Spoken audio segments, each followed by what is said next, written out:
Hey guys, welcome back to the channel, and today I'm going to show you how to set up a recurring deposit on Uphold. Let's get straight into it. First step is to log into Uphold account. You can do that on the mobile app or you can do that on the website. And once you're logged in, you want to click on the funding or deposit tab, and then you want to select the recurring deposit or scheduled deposit option. Next, you want to choose how often you want to make a deposit. It could be daily, weekly, or whatever, and just set the amount that you want to deposit each period. Next, you have to choose the funding source for your recurring deposits.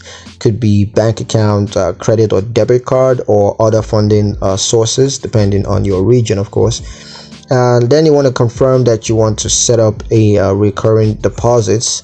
And then last step is to review the deposit details, including the amounts, frequency, and funding sources, and just confirm that they are all accurate to go ahead with this. So yeah, that's pretty much it on how to set up a recurring deposit on Uphold.